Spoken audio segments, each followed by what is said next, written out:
കാഴ്ച പ്രത്യക്ഷവും അറിവ് പരോക്ഷവും.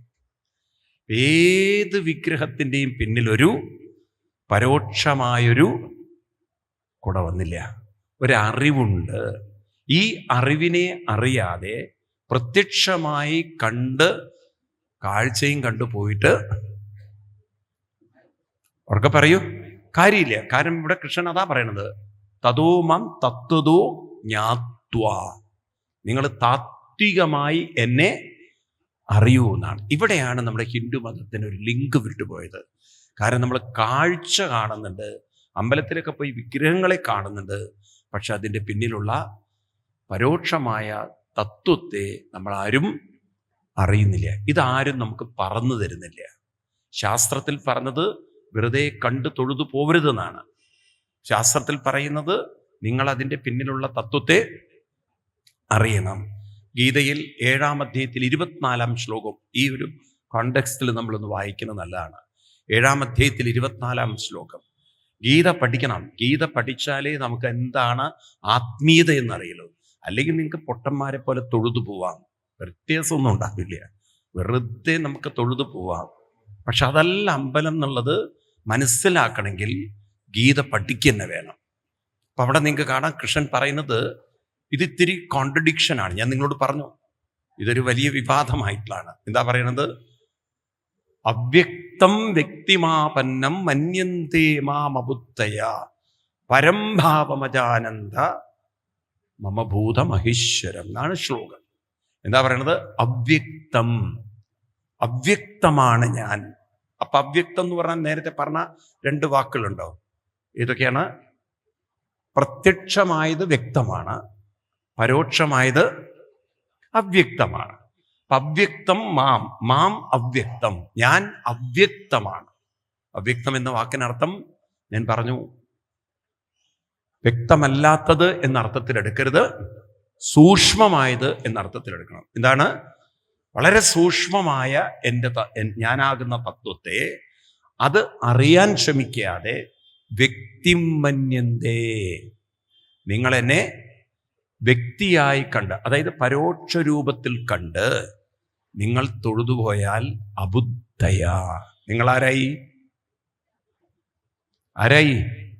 ഇപ്പൊ കേവലം പ്രത്യക്ഷമായ രൂപത്തെ കണ്ടു തൊഴുതു പോകുന്നവരെ കൂടെ വരുന്നില്ല. പ്രത്യക്ഷമായ രൂപത്തെ കണ്ടു തൊഴുതു പോകുന്നവരെ കൃഷ്ണൻ വിളിക്കുന്നത് ബുദ്ധിയില്ലാത്തവെന്നാണ്. അപ്പൊ നമ്മൾ അതിൻ്റെ പിന്നിലുള്ള പരോക്ഷമായ തത്വത്തെ അറിയണം, അവ്യക്തമായത് അറിയണം. അപ്പോഴാണ് നമുക്ക് നമ്മുടെ ജീവിതത്തിൽ എന്താണ് ഇതുകൊണ്ടുള്ള ഒരു പ്രയോജനം, അല്ലെങ്കിൽ നമ്മൾ ഇതിനോട് എങ്ങനെയാണ് ചേരേണ്ടത്, നമ്മളിതിലേക്ക് എങ്ങനെയാണ് ഉയരേണ്ടത് എന്നൊക്കെ നമുക്ക് മനസ്സിലാവുണ്ടോ നിങ്ങൾക്ക്? ഈ തരത്തിൽ നമ്മൾ ഭാഗവതത്തെ പഠിച്ചില്ല, അല്ലെങ്കിൽ നമ്മൾ ഈ വിധത്തിൽ ക്ഷേത്ര സംസ്കാരത്തെ ഉൾക്കൊണ്ടില്ല. അതുകൊണ്ട് കുറേ അബദ്ധങ്ങളൊക്കെയാണ് നമ്മൾ ഹിന്ദു തലയിൽ കയറിക്കിടക്കുന്നത്. നിങ്ങൾ നോക്കൂ, കൃഷ്ണാവതാരമാണ് ഇന്നലെ നമ്മൾ കണ്ടത് അല്ലേ? ഈ കൃഷ്ണാവതാരം നമ്മൾ കേട്ടതൊക്കെ എങ്ങനെയാ കൃഷ്ണൻ എവിടെന്നാ വന്നത്? കൃഷ്ണൻ വൈകുണ്ഠത്തിൽ നിന്ന് വന്നു അല്ലേ? പിന്നീട് അവസാനം കൃഷ്ണൻ എങ്ങോട്ടാ പോയത്? ശരീരമൊക്കെ ഉപേക്ഷിച്ച് എങ്ങോട്ട് പോയി? സ്വധാമത്തിലേക്ക് പോയി എന്നൊക്കെ പറയുമ്പം നമ്മൾ വിചാരിക്കുന്നത് എവിടെയോ പോണു എന്നാണ്.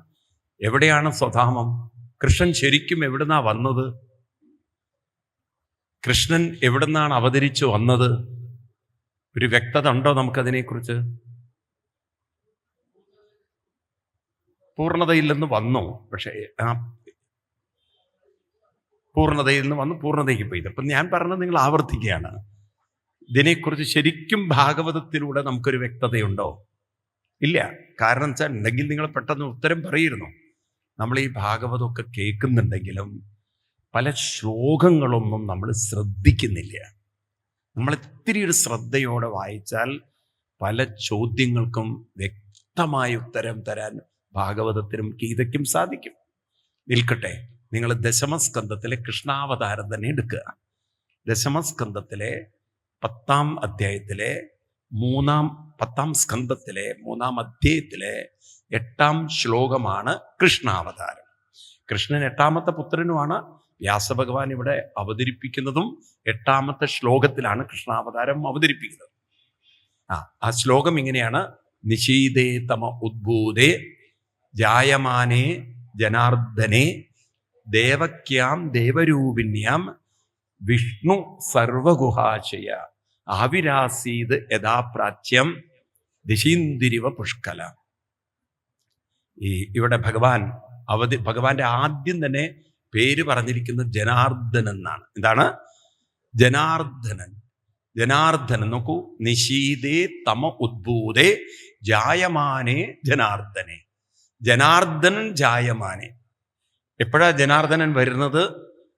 നിശീതേ തമ ഉദ്ഭൂതേ. നിശീതം, നിശ എന്ന് പറഞ്ഞാൽ ഇരുട്ട്, ഉദ്ഭൂതം, നല്ല കട്ടിയുള്ള ഇരുട്ട് എന്ന് പറഞ്ഞാൽ അർദ്ധരാത്രിയിൽ നടത്താം. അർദ്ധരാത്രിയിൽ ജനാർദ്ദനൻ അവതരിച്ചു എന്നാണ്. ഭഗവാനെ ആദ്യം വിളിച്ച പേര് തന്നെ എന്താണ്? ജനാർദ്ദനൻ എന്നാണ്. എന്താണ് ജനാർദ്ദനൻ എന്നുള്ള വാക്കിന് അർത്ഥം? ജനാർദ്ദനൻ, ജന അർദ്ദനം ചെയ്യുന്നവൻ ജനാർദ്ദനൻ. ഇത്രയല്ലോ അതിന്റെ അർത്ഥം. ജന എന്ന് പറഞ്ഞാൽ ഇരുട്ട് എന്നാണ് അർത്ഥം. അന്ധകാരത്തെ നീക്കുന്നവനെയാണ് ജനാർദ്ദനൻ. അപ്പം ഭഗവാൻ എന്തിനാ അവതരിച്ചത്? പുറത്തുള്ള ഇരുട്ട് നീക്കാൻ. അതെന്താ, ഇലക്ട്രിസിറ്റി ബോർഡിൽ ജോയിൻ ചെയ്യാനോ? ഇലക്ട്രിസിറ്റി ബോർഡാണോ രാത്രി ഇരുട്ട് മാറ്റുന്നത്? ഭഗവാൻ ഏതിരുട്ടിനെ മാറ്റാനാ വന്നിരിക്കുന്നത്? പുറത്തുള്ള ഇരുട്ട് മാറ്റാനാണോ? അല്ല. ഏതിരുട്ടാണ്? ഉള്ളിലുള്ള ഇരുട്ടിനെ, അജ്ഞാനത്തെ, അവിവേകത്തെ, ഇതൊക്കെ മാറ്റാനാണ് ആര് വന്നത്? അപ്പൊ അങ്ങനെയുള്ളവരെന്താ വിളിക്കേണ്ടത്? ജനാർദ്ദനൻ. അതായത് ഇരുട്ട് മാറ്റുന്നവരെ പൊതുവെ എന്താ നമ്മൾ വിളിക്കുക? ഇന്നലെ നമ്മൾ കണ്ടില്ലേ, ദൈവം എന്നാണോ ഗുരു എന്നാണോ? ഇപ്പൊ കൃഷ്ണൻ ആരാണ്? ഒരു ഗുരുവാണ്. എല്ലാവരുടെയും ഉള്ളിലുള്ള അജ്ഞാനമാകുന്ന അന്ധകാരത്തെ നീക്കാനാണ് ആര് വന്നത്? ഭാഗവത അതാ പറയുന്നത്. ദൈവമായിട്ടല്ല ഭാഗവതം കൃഷ്ണനെ അവതരിപ്പിച്ചിരിക്കുന്നത്. ഞാനിതൊക്കെ വായിക്കുമ്പോഴേ എനിക്ക് മനസ്സിലായത്, അജ്ഞാന തിമിരാന്തസ്യ ജ്ഞാനാഞ്ജനശലാകയ ചക്ഷുരുന്മീലിതം യേന തസ്മൈ ശ്രീ ഗുരവേ നമഃ. കൃഷ്ണനെ ഒരു ദൈവമായി ഭാഗവതം അവതരിപ്പിച്ചിട്ടില്ല. ഇതെങ്ങനെയോ അന്ധവിശ്വാസം എന്നാണ് ആളുകൾക്ക്. കൃഷ്ണനെ അവതരിപ്പിച്ചിരിക്കുന്നത് ഒരു ഗുരുവായിട്ടാണ്. ഇനി എവിടുന്നാ കൃഷ്ണൻ വരുന്നത്? ദേവകീദേവി പ്രസവിച്ചു. ദേവക്യാം ദേവരൂപിണ്യാം. വിഷ്ണു എവിടുന്നാ വന്നത്? ഈ ഭഗവാൻ വായിക്കൂ, ശ്ലോകം വായിച്ചു നോക്കൂ. എൻ്റെ അടുത്തേക്ക് നോക്കണ്ട, നിങ്ങൾ ശ്ലോകം ശ്രദ്ധിച്ചാൽ നിങ്ങൾക്ക് ഉത്തരം കിട്ടും. വിഷ്ണു സർവഗുഹാശയാന്നാണ്. വൈകുണ്ഠം എന്നൊരു വാക്കൊന്നും ഭാഗവതത്തിൽ പറഞ്ഞിട്ടില്ല. ഇതൊക്കെ ആളുകൾ കഥ മെനഞ്ഞതാണ്. എവിടുന്നാ ഭഗവാൻ പറഞ്ഞത്? വിഷ്ണു. വിഷ്ണു എന്ന് പറഞ്ഞാൽ വ്യാപ്നോതി, നിറഞ്ഞു നിൽക്കുന്ന ഭഗവാൻ. സർവഗുഹാശയ. സർവം എന്ന് പറഞ്ഞാൽ എല്ലാവരുടെയും. ഗുഹാശയ എന്ന് പറഞ്ഞാൽ ഹൃദയത്തിൽ നിന്നും ഉള്ളിൽ നിന്നുമാണ് വന്നിരിക്കുന്നത്. ഭഗവാൻ ഏതോ വൈകുണ്ഠത്തിൽ നിന്ന് വന്നു എന്ന് ഭാഗവതത്തിൽ പറഞ്ഞിട്ടേയില്ല. ഭഗവാൻ ഒരു ദൈവമായിട്ടൊട്ട് അവതരിപ്പിച്ചിട്ടുമില്ല. ഭഗവാനെ അവതരിപ്പിച്ചിരിക്കുന്നത് എല്ലാവരുടെയും ഉള്ളിലുള്ള അന്ധകാരത്തെ നീക്കാനായി ഭഗവാൻ കൃഷ്ണൻ അവതരിച്ചു. എവിടെ നിന്നാ വന്നത്? എവിടെന്നാ വന്നിരിക്കുന്നത്? എല്ലാവരുടെയും ഹൃദയത്തിൽ നിന്നാണ്. അപ്പൊ ഭഗവാൻ എങ്ങോട്ടാ തിരിച്ചു പോവുക? ഹൃദയത്തിലേക്കാണ്. അപ്പൊ ഭഗവാൻ എവിടെ ഇരിക്കുന്നത്? അപ്പൊ ഭഗവാനെ നോക്കാൻ എങ്ങോട്ടാ നോക്കേണ്ടത്? ഹൃദയത്തിലേക്കല്ലേ? ആണോ അല്ലയോ? ഇതാണ് പരോക്ഷം. മനസ്സിലായില്ലേ? ഒരു വിഗ്രഹം പ്രത്യക്ഷവും ഭഗവാനെ കാണേണ്ടത് പരോക്ഷമായി തന്നിൽ തന്നെ കാണണം. ഈശ്വര സർവഭൂതാനാം ഹൃദ്ദേശേ തിഷ്ഠതി. ഭഗവത്ഗീത 18-ാം അധ്യായം 61-ാം ശ്ലോകം. നിങ്ങൾ ഗീതയും ഭാഗവതവും ചേർത്ത് വായിച്ചാൽ ഒരു വ്യക്തത, വളരെ വ്യക്തത നിങ്ങൾക്ക് കിട്ടും. ഈശ്വര 18 അധ്യായം 61-ാം ശ്ലോകം. ഈശ്വര സർവഭൂതാനാം ഹൃദ്ദേശേ തിഷ്ഠതി. ഈശ്വരൻ എല്ലാവരുടെയും ഹൃദയത്തിലാണ് ഇരിക്കുന്നത്. അപ്പൊ എങ്ങോട്ടാ നോക്കേണ്ടത്? ഈശ്വരനെ അന്വേഷിക്കേണ്ടത് എവിടെയാണ്? തൻ്റെ തന്നെ ഉള്ളിലല്ലേ? അപ്പൊ പരോക്ഷം. അപ്പൊ ഈശ്വരനെ അന്വേഷിക്കണമെങ്കിൽ അതിനിതൊക്കെ വേണം. ജപം, ധ്യാനം, ഇതൊക്കെ വേണം. ഇതൊന്നും ഇല്ലാതെ ഈശ്വരനെയോട്ട് അന്വേഷിച്ച് കണ്ടെത്താൻ പറയൂ സാധ്യമല്ല. അപ്പൊ ഹിന്ദുക്കൾക്ക് എന്ത് പറ്റി? ഈ ജപവും ധ്യാനവും ഇല്ല, തൊഴുതുപോകലായിപ്പോയി. ഈ തൊഴുതുപോകുന്ന ആരെ തൊഴുതു പോകുന്നത്? നിങ്ങൾ ആരെയാ തൊഴുന്നത്? നിങ്ങൾ ആരെയാ തൊഴുന്നത്? നിങ്ങൾ തെറ്റിദ്ധരിക്കുകയാണ് പുറത്തുള്ള രൂപങ്ങളൊക്കെ ദൈവങ്ങളാണെന്ന്. അത് നിങ്ങളെ തെറ്റിദ്ധരിപ്പിച്ചിരിക്കുകയാണത്. പുറത്തുള്ള രൂപങ്ങളൊന്നും ദൈവങ്ങളല്ല, നിങ്ങൾ പഠിക്കുന്നില്ല. ഈ രൂപങ്ങളൊക്കെ എന്തിനാ വെച്ചിരിക്കുന്നത്? ഇതെല്ലാം നിങ്ങളുടെ ഉള്ളിലുള്ള ഈശ്വരനിലേക്ക് എത്താനുള്ളൊരു പ്രതീകങ്ങളാണ്. അപ്പൊ കൃഷ്ണൻ അവതരിച്ച ഉടനെ തന്നെ ശംഖചക്രകഥാരൂപത്തെ കാണിച്ചു അമ്മയുടെ മുന്നിൽ നിന്നാണ്, അല്ലേ? ഈ ശംഖചക്രകഥാരൂപം 4 കൈകളായിട്ട് കൃഷ്ണൻ നിൽക്കുമ്പോൾ അങ്ങനെ ഒരു രൂപം ശരിക്കും ഉണ്ടോ? അങ്ങനെ ഒരു രൂപം ശരിക്കും ഉണ്ടോ? ഇതെന്തിനാണ് വ്യാസഭഗവാൻ ഇങ്ങനെയൊക്കെ എഴുതി വച്ചിരിക്കുന്നത്? ഇത്തരം രൂപങ്ങൾ എന്തിനാണ് അവതരിപ്പിച്ചത്? നിങ്ങൾ ഭാഗവതത്തിൽ 12-ാം സ്കന്ധത്തിൽ 11-ാമത്തെ എടുക്കണം. അപ്പം അവിടെ ഈ രൂപങ്ങളുടെ പിന്നിലുള്ള തത്വങ്ങളെക്കുറിച്ച് വളരെ വിശദമായി പറയുന്നുണ്ട്. അതാണ് ഈ ഭാഗവതമൊക്കെ വായിക്കണം. വെറുതെ വായും പൊളിച്ചിരുന്ന് സത്താൻ കിട്ടുന്ന കാര്യമില്ല. ഇതിന് കൂടെ ഒരു ഇൻട്രസ്റ്റ് വേണം, ഒരു റിസർച്ച് മൈൻഡ് വേണം, താല്പര്യം വേണം.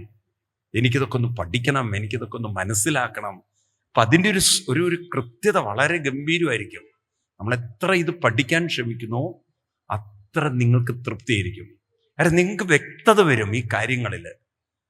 ഇവിടെ 12-ാം സ്കന്ധത്തിൽ 11-ാം അധ്യായത്തില് 2-ാം ശ്ലോകം 23-ാം ശ്ലോകമൊക്കെ റിപ്പീറ്റേഷൻ വരും. അവിടെ 11-ാം അധ്യായത്തിൽ 2 താന്ത്രിക കണ്ടു വാക്ക്. ശ്ലോകങ്ങളൊക്കെ നോക്കാൻ ഞാൻ പറയുന്നത് അന്ധമായി എടുക്കരുത്. വ്യാസഭഗവാൻ എഴുതി വെച്ചതാണ് നമ്മൾ പഠിക്കുന്നത്. താന്ത്രിക എന്ന് പറഞ്ഞാൽ നമ്മുടെ ക്ഷേത്രത്തിലൊക്കെ പൂജ കാര്യങ്ങളൊക്കെ ചെയ്യുന്ന ആ ഒരു സമ്പ്രദായത്തെ വിളിക്കുന്ന പേരാണ് താന്ത്രികം. കേരളത്തിലൊക്കെ താന്ത്രികം, ചിലയിടത്തൊക്കെ വൈദികം. താന്ത്രികവും ഇപ്പം മുദ്രകളിലൂടെ ഒക്കെ പൂജിക്കുന്നത് താന്ത്രികവും, മന്ത്രങ്ങളൊക്കെ ചൊല്ലി പൂജിക്കുന്നത് വൈദിക സംസ്കാരം. അപ്പം താന്ത്രിക പരിചര്യ എന്ന് പറഞ്ഞാൽ പൂജാദികളെ വിളിക്കുന്ന പേരാണ് പരിചര്യകൾ. പൂജ ചെയ്യാൻ എന്ത് വേണം? വിഗ്രഹങ്ങൾ വേണം. അപ്പം അങ്ങനെ ഉള്ള കേവല ശ്രീയപ്പതേ ഇതെല്ലാം അങ്കോപാംഗ ആയുധ കൽപ്പം കൽപ്പയന്തി.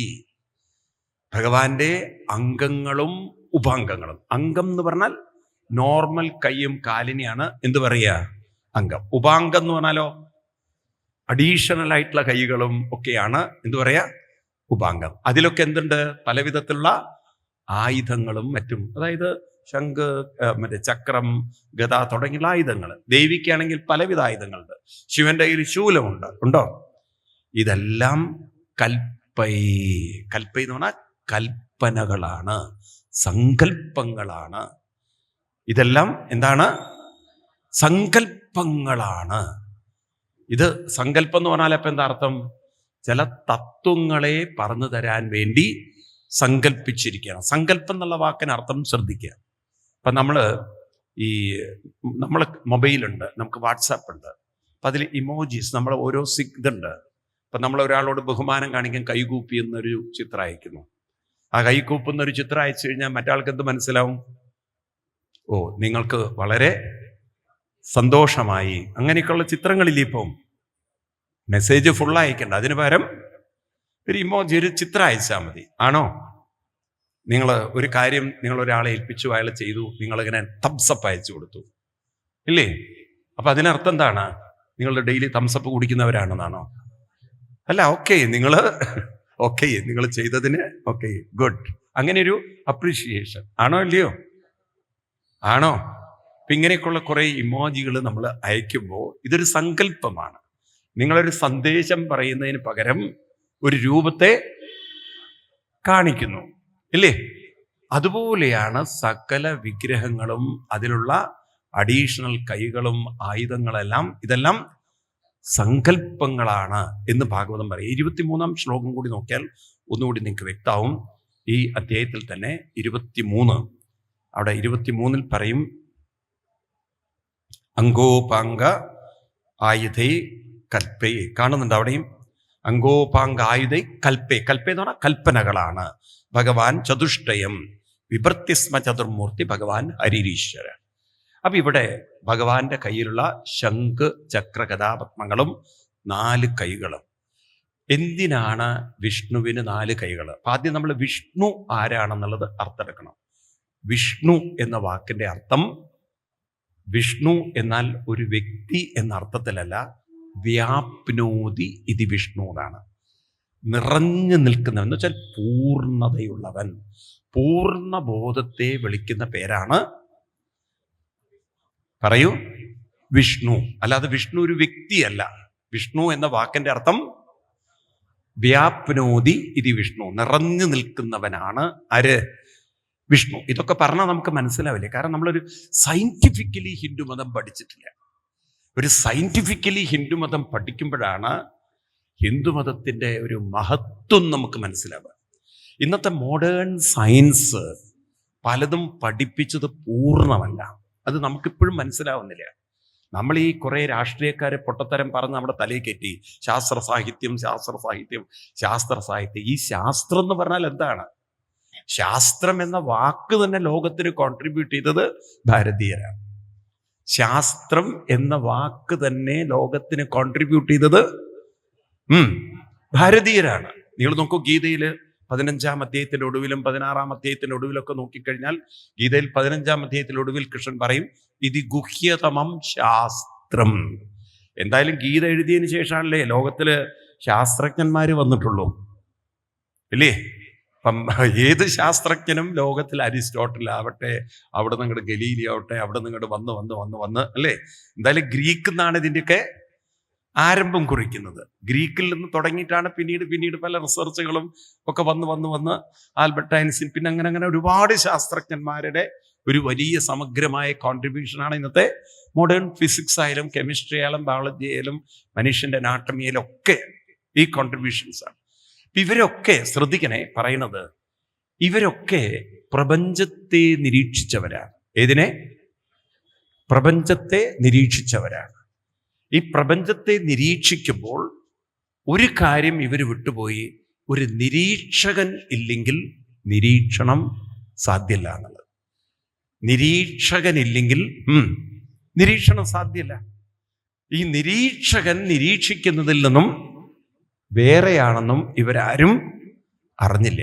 അങ്ങനെ വേറെ നിൽക്കുന്നത് കൊണ്ടല്ലേ നിരീക്ഷിക്കാൻ പറ്റുന്നത്, അങ്ങനെയുള്ളത് കൊണ്ടല്ലേ.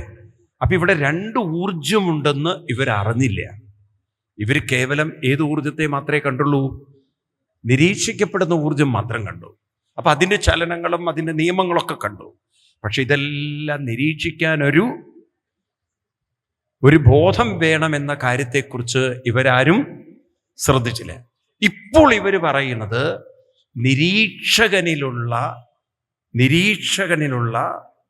നിരീക്ഷണമാണ് പ്രപഞ്ചം. നിരീക്ഷകനില്ലെങ്കിൽ കൂടെ വന്നില്ലേ നിങ്ങള്? നിരീക്ഷകനില്ലെങ്കിൽ നിരീക്ഷണം പറ്റില്ല. ഏത് കാര്യം നമ്മൾ അറിയണമെങ്കിൽ നിരീക്ഷകൻ വേണം. ഇത് നമ്മള് ഹിന്ദുക്കള് ശരിക്കും പഠിച്ചിരുന്നെങ്കിലല്ലോ, ഇത് നമ്മൾ ശരിക്കും ഉൾക്കൊണ്ടിരുന്നെങ്കിൽ, നിങ്ങൾ ഈ നിരീക്ഷണം എന്നുള്ള വാക്കുണ്ടല്ലോ, അതിൻ്റെ കുറെ കൂടി ഡെപ്തിൽ പഠിക്കുമായിരുന്നു. മനുഷ്യന് ഏത് ചലനങ്ങളെയും നിരീക്ഷിക്കാനുള്ളൊരു കഴിവുണ്ട്. അപ്പൊ ഈ കാണുന്ന പുറത്തുള്ള ചലനം മാത്രമല്ല, മനുഷ്യന്റെ മനസ്സിൽ നടക്കുന്ന ചലനങ്ങളെയും നിരീക്ഷിക്കാനുള്ളൊരു കഴിവുണ്ട്. അതിൻ്റെ ഒരു കണ്ണിൻ്റെ പേരാണ് ഇന്റലിജൻസ്, ഉൾക്കണ്ണ്. ഏത് കണ്ണ്? ഉൾക്കണ്ണ്. അത് മനുഷ്യന് തുറക്കാൻ പറ്റും. ഏത് കണ്ണ്? ഉൾക്കണ്ണ് തുറക്കാൻ പറ്റും. ഈ ഉൾക്കണ്ണ് തുറക്കാൻ സാധിക്കാൻ അതിന് വേണ്ടിയിട്ടാണ് നമ്മൾ ഈ അനുഷ്ഠാനങ്ങളൊക്കെ കൊണ്ട് നടക്കുന്നത്. അമ്പലത്തിൽ പോകുന്നതും ജപിക്കുന്നതും ഒക്കെ ഉൾക്കണ്ണൊന്ന് തുറന്നു കിട്ടാൻ. ഈ ഉൾക്കണ്ട് തുറക്കുമ്പോഴാണ് ഒരാളുടെ ശരിക്കും സാധ്യതകൾ കണ്ടെത്തുന്നത്. നമ്മളിപ്പോണ്ടല്ലോ കുട്ടികളെയൊക്കെ ഇത് തെറ്റായ അമ്പലത്തിൽ കൊണ്ടുപോയതാണ് അവരെ ഭാവി തൊലച്ച് കളഞ്ഞ നിങ്ങൾ. ഇപ്പൊ കുറേ എണ്ണം എൻജിനീയറിങ് കഴിഞ്ഞ്, കുറേ എണ്ണം മെഡിസിനും കഴിഞ്ഞ്, കുറേ എണ്ണം പലതും പഠിച്ച് തെക്കും വടക്കും നടക്കേണ്ട ഗതികേട് വന്നത് എന്തുകൊണ്ടാണ്? ഇതൊന്നും ആയിരുന്നില്ലേ അവർ പഠിക്കേണ്ടിയിരുന്നത്? അവർ പഠിക്കേണ്ട വിഷയങ്ങൾ ഇതായിരുന്നില്ലേ അവർ? പക്ഷേ എങ്ങനെ അറിയാം അവനവൻ എന്താ പഠിക്കേണ്ടത് എന്നുള്ളത്? അവനവൻ എന്താ പഠിക്കേണ്ടത് എന്നുള്ള എങ്ങനെ അറിയാം? അത് നമുക്ക് തന്നെ മനസ്സിലാവും. നമ്മുടെ വാസന, ഒരു ജന്മവാസന, ഒരു ഇൻട്രസ്റ്റ് ഏതോ ഒരു കാര്യത്തിൽ വളരെ കൂടുതലായിരിക്കും.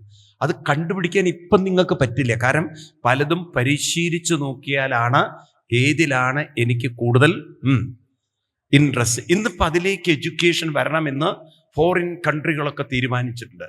അതായത് കുട്ടികളൊരു ഹൈസ്കൂൾ ലെവലിൽ എത്തുമ്പോഴേക്കും അധ്യാപകര് കുട്ടികളെ കൂടുതൽ ക്ലോസ്ലി ഒബ്സർവ് ചെയ്ത് അവരുടെ സ്കില്ലുകൾ കണ്ടെത്തണം, അവരിലെ ഉള്ളിലുള്ള ഒരു താല്പര്യങ്ങൾ കണ്ടെത്തണം. അതിനനുസരിച്ചുള്ള എഡ്യൂക്കേഷൻ ആയിരിക്കണം അവർ ഹയർ ഡിഗ്രിയിലേക്ക്, അല്ലെങ്കിൽ വെറുതെ കുറെ എഡ്യൂക്കേറ്റ് ചെയ്തിട്ട് യാതൊരു. ഇന്നിപ്പോൾ അതിലേക്കൊക്കെ വന്നു തുടങ്ങിയിട്ടുണ്ട്. അപ്പൊ നോക്കൂ, പഴയ കാലത്ത് തന്നെ ഭാരതത്തില് ഇപ്പൊ നോക്കൂ, പാണ്ഡവരിൽ 5 പേരും ഒരാളെ ദ്രോണാചാര്യർ ഗദാവിദ്യയാണ് പഠിപ്പിക്കുന്നത്, അർജുനനെ പഠിപ്പിക്കുന്നത്. അപ്പൊ അർജുനനിലുള്ള സ്കില്ലും ഭീമസേനിലുള്ള സ്കില്ലും രണ്ടാണ്. എന്നാൽ വളരെ അഡ്മിനിസ്ട്രേറ്റീവ് സ്കില്ലാണ് ധർമ്മപുത്രൻ പഠിക്കുന്നത്. അദ്ദേഹം വേറെ കാര്യങ്ങളാണ് പഠിക്കുന്നത്. മനസ്സിലായില്ലേ?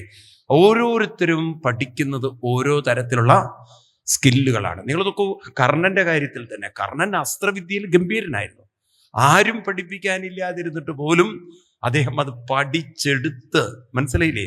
എന്ന് മാത്രമല്ല, അവസാനം പരശുരാമസ്വാമിയുടെ അടുത്ത് നുണ പറഞ്ഞിട്ടെങ്കിലും പഠിക്കാൻ പോയി, കള്ളത്തരം പറഞ്ഞിട്ടെങ്കിലും പഠിക്കാൻ പോയി. അങ്ങനെയല്ലേ തുടയില് വന്ന് വണ്ട് അല്ലെങ്കിൽ മറ്റേ കടന്നല് കുത്തുന്നതും രക്തം വരുന്നതും പരശുരാമന്റെ തലയിലാകുന്നതും. പറയടാ, നീ ആരാണ്? ഇത്രയും വേദനയൊക്കെ സഹിക്കണമെന്നുണ്ടെങ്കിൽ നീ ഒരു ബ്രാഹ്മണനാവാൻ യാതൊരു വഴിയില്ല. പറയടാ, നീ ആരാണെന്ന്. അപ്പൊ പറഞ്ഞു, ഞാൻ കർണനാണ്. എന്നാ നീ പഠിച്ച കാര്യങ്ങൾ വേണ്ട സമയത്ത് നിനക്ക് തോന്നാതിരിക്കട്ടെ. ശപിച്ചു കളഞ്ഞു. ആര്? പരശുരാമൻ. അങ്ങനെയൊക്കെയുള്ള കഥ കേട്ടിട്ടില്ലേ നിങ്ങളെന്താ അന്തം വിട്ട് നോക്കണമെന്ന് എനിക്കറിയില്ല. ഇതൊക്കെ സീരിയലിലൂടെയൊക്കെ വന്ന കഥകളായതുകൊണ്ട് ഞാൻ പിന്നെ ഇങ്ങനെ ഷോർട്ട് അടിച്ച് പോകണമെന്ന് മാത്രം. ഇത് കേട്ടില്ലേ ഈ കഥകളൊന്നും? മഹാഭാരതത്തിലെ. ഞാൻ പറഞ്ഞു വരുന്നത്, ഓരോ കുട്ടിയുടെ ഉള്ളിലും ഇതുപോലെ വാസന. ഏത് വാസന? നമ്മൾ പറയുന്ന ജന്മവാസനകളുണ്ട്. എന്തുണ്ട്? ശരിക്കും പറഞ്ഞാൽ അച്ഛനമ്മമാരുണ്ടല്ലോ, ചെറുപ്പത്തിൽ തന്നെ കുട്ടികളൊരു നാമജപ സംസ്കാരങ്ങളൊക്കെ കണ്ണടപ്പിച്ച് ചൊല്ലണം. കണ്ണടച്ച് ചൊല്ലുമ്പോഴേ അവരിലെ ഏകാഗ്രത വരുള്ളൂ. അപ്പോഴാണ് അവരുടെ ഉള്ളിലുള്ള പൊട്ടൻഷ്യൽസ് അവർക്ക് ശരിക്കും കണ്ടെത്താൻ പറ്റില്ല. സത്യമായ കാര്യമാണ് പറയണത്. ഞാൻ നിങ്ങളോട് നുണയല്ല ഈ പറയുന്നത്. ഇതൊരു പരിശീലനം നമ്മളിങ്ങനെ കൊടുത്തുകൊണ്ടിരുന്നാൽ ആ കുട്ടികൾ അത്ര അത്ഭുതകരായിരിക്കും. നോക്കൂ, ഞാൻ മനസ്സിലാക്കിയിട്ടുള്ളത്, നമ്മുടെ ഹിന്ദു മതം ശരിക്കും ഒന്ന് ഇംപ്ലിമെന്റ് ചെയ്തിരുന്നെങ്കിൽ ഒരു കുട്ടിയും ഇന്ന് തൊഴിലില്ലാത്തവരായി ഇവിടെ ഉണ്ടാവില്ല. ഈ തൊഴിലില്ലായ്മ ആരാ സൃഷ്ടിച്ചത് അറിയോ? ഇന്നത്തെ തൊഴിലില്ലായ്മ സൃഷ്ടിച്ചത് ഇന്നത്തെ വിദ്യാഭ്യാസമാണ്. ഇതായിരുന്നില്ലേ വേണ്ട വിദ്യാഭ്യാസം? ഗീതയിൽ 2-ാം അധ്യായത്തിൽ 29-ാം ശ്ലോകത്തിൽ പറയും. ഈ ശ്ലോകം നിങ്ങൾ പഠിക്കണം. ഇതൊക്കെ ഇമ്പോർട്ടൻ്റ് ആണ്. ഇന്നത്തെ കാലഘട്ടത്തിൽ 100% നമുക്ക് പ്രായോഗികമാക്കേണ്ട ശ്ലോകങ്ങളാണത്. 2-ാം അധ്യായത്തിൽ 29-ാം ശ്ലോകം. ഇതൊക്കെ എങ്ങനെ പഠിപ്പിക്കാൻ എനിക്കറിയില്ല. നിങ്ങളെല്ലാവരും ഒരു എഫേർട്ട് എടുത്താൽ നമുക്ക് നമ്മുടെ സംസ്കൃതിയിൽ വലിയൊരു അഡ്വഞ്ചറസ് ആയിട്ടുള്ള ചാലഞ്ച്, മാറ്റങ്ങൾ, ട്രാൻസ്ഫോർമേഷൻ ഉണ്ടാക്കാം. അത്രയും സാധ്യതകളുണ്ട്. ഗീതയ്ക്കാണ് ഇനി സാധ്യതകളുള്ളത്. കാരണം ഇന്നുണ്ടല്ലോ മോഡേൺ ഡെവലപ്മെന്റ് നമ്മുടെ ഋഷി പറഞ്ഞതിനോട് വളരെ സെയിം ട്രാക്കിലാണ് പോകുന്നത്. ഇറ്റ്സ് സോ നമുക്ക് തന്നെ അത്ഭുതം വരും. ഇത്ര സിങ്ക്രണൈസ് ചെയ്തിരിക്കണത്. നമുക്ക് ഇത്ര ഭഗവത്ഗീതയോടൊക്കെ കൂടുതൽ റെസ്പെക്റ്റ് വരികയാണ്. എന്താ 29ാമത്തെ ശ്ലോകത്തിൽ പറയണത്? ആശ്ചര്യവത് പശ്യതി കശ്ചിദേനം ആശ്ചര്യവത് വദതി തഥൈവതാന്യ ആശ്ചര്യവശ്ചൈനമന്യ ശൃണോതി ശ്രുത്വാപ്യേനം വേദന ചൈവ കശ്ചിത്. ആശ്ചര്യത്തോടെ കാണണം, ആശ്ചര്യത്തോടെ കേൾക്കണം, ആശ്ചര്യത്തോടെ പറയണം. ആശ്ചര്യം എന്ന് പറഞ്ഞാൽ അത്ഭുതം എന്നാണ് അർത്ഥം, അല്ലേ? ആശ്ചര്യം വളരെ ആശ്ചര്യമാണ്, വളരെ വണ്ടറാണെന്നാ പറയാ, അല്ലെ? അങ്ങനെയല്ലേ പറയാ? അതെന്താണ് ഇത്ര ആശ്ചര്യം? ഓരോരുത്തരുടെയും ജന്മം ആശ്ചര്യമാണ്. ഓരോരുത്തരുടെയും ജന്മം, അതിപ്പോ പലരും പറയും വലിയ ആശ്ചര്യം തന്നെയാണ് സ്വാമി എൻ്റെ ജീവിതം എന്ന്. കാരണം എവിടെ എത്തിയിട്ടില്ല, അതുകൊണ്ട് തന്നെ അതൊരു ആശ്ചര്യം. അങ്ങനെയുള്ള നെഗറ്റീവ് ആശ്ചര്യമായിട്ടല്ല പറയുന്നത്, അല്ലേ? ആണോ? ഇത് നല്ലൊരു ആശ്ചര്യം എന്ന് പറയണം. അതെന്താ കാരണം? ഓരോ വ്യക്തിയും മറ്റൊരു വ്യക്തിയിൽ നിന്നും വ്യത്യസ്തമാണ്. നോക്കൂ, ഇന്നിപ്പോ നമുക്ക് ആധാർ കാർഡ് പോലുള്ള ഐഡന്റിറ്റി കാർഡുകളൊക്കെ വരാൻ കാരണം നമ്മുടെ ഇന്നത്തെ ബയോമെട്രിക് ഒക്കെ വെച്ചിട്ട് ഓരോരുത്തരുടെയും തംപ്രിന്റ് മറ്റൊരാളുടെ തംപ്രിന്റിൽ നിന്നും വ്യത്യസ്തമാണ്. ആണോ? നിങ്ങളൊന്ന് ക്ലോസ്ലി ഒബ്സർവ് ചെയ്ത് നോക്കൂ, തംപ്രിന്റ് വ്യത്യസ്തമാണ്. ആണോ? ഇതിന് വേറെ സയൻസ് വേണോ? ഇനി വേണോ? വേണ്ട. കാരണം ഇത് തെളിയിക്കപ്പെട്ടുള്ളതാണ് ബയോമെട്രിക്. അതല്ലേ നമുക്കിന്ന് ഓരോരുത്തർക്കും വ്യത്യസ്തമായ ഐഡന്റിറ്റി കാർഡ് ഉള്ളത്, ഇല്ലേ? ആധാർ കാർഡ് അങ്ങനെയല്ലേ ഡെവലപ്പ് ചെയ്തത്? ആധാർ കാർഡ് ഡെവലപ്പ് ചെയ്യാൻ തന്നെ കാരണം ഓരോരുത്തരുടെയും തംപ്രിന്റ് മറ്റൊരാളിൽ നിന്നും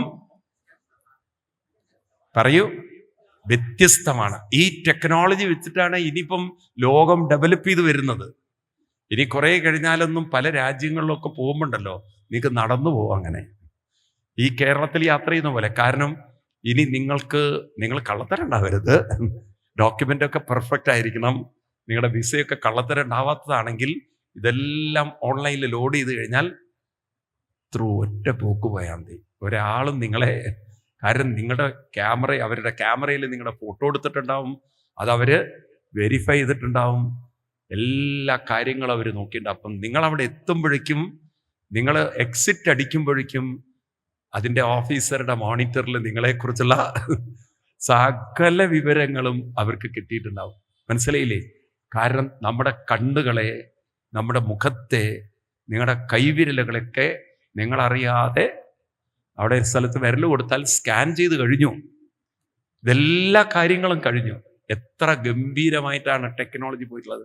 കൃഷ്ണൻ പറയുന്നു, ഓരോരുത്തരും മറ്റുള്ളവരിൽ നിന്നും അവർക്ക് പറയൂ. ഇനിയാണ് നമ്മൾ പഠിക്കേണ്ടത്. തംപ്രിന്റ് മാത്രമേ വ്യത്യസ്തമുള്ളൂ എന്നാണ് ഇപ്പം നമ്മളെ പഠിപ്പിച്ചിരിക്കുന്നത്. എന്നാൽ സ്വഭാവം വ്യത്യസ്തല്ലേ? ആണോ? എങ്കിൽ കഴിവുകളും വ്യത്യസ്തമായേ പറ്റുള്ളൂ. ഓരോരുത്തരുടെ കഴിവുകളും വ്യത്യസ്തമാണെന്ന് കുട്ടികളെ ചെറുപ്പത്തിൽ പഠിപ്പിച്ചിരുന്നെങ്കിൽ ഞാൻ മറ്റുള്ളവരുമായി കോമ്പീറ്റ് ചെയ്യേണ്ട യാതൊരു കാര്യമില്ല. എന്നിപ്പോൾ കുട്ടികൾ എന്താ ക്ലാസ്സിൽ നോക്കും, 10ാം ക്ലാസ് വരെയുള്ള വിദ്യാഭ്യാസം എന്ന് പറഞ്ഞാൽ ശരിക്കും അവരെ കൊല്ലുന്നതിന് സമാനം. കാരണം എല്ലാവരും ഒരുപോലെ പഠിക്കാനല്ല വന്നത്. ഒരു യൂണിഫോംഡ് എഡ്യൂക്കേഷൻ സാധ്യമല്ല. പറ്റുമോ? ഞാൻ ചോദിക്കട്ടെ, ഇപ്പോഴത്തെ ഈ 10ാം ക്ലാസ് എക്സാമിനേഷൻ 10ാം ക്ലാസ് പഠിപ്പിക്കുന്ന അധ്യാപകരെ കൊണ്ട് എഴുതിപ്പിച്ചു കഴിഞ്ഞാൽ എത്ര പേര് പാസ്സാവും? ആദ്യം വിദ്യാഭ്യാസ മന്ത്രിയെ കൊണ്ടൊന്ന് എഴുതിച്ചു നോക്കൂ. നിങ്ങൾ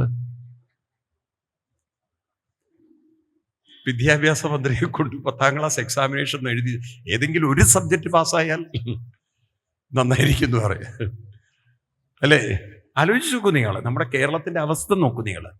ഇതാണോ ശരിക്കും എഡ്യൂക്കേഷൻ വേണ്ടത്? തല്ലിക്കൊല്ലി പഠിപ്പിക്കലാണോ എഡ്യൂക്കേഷൻ?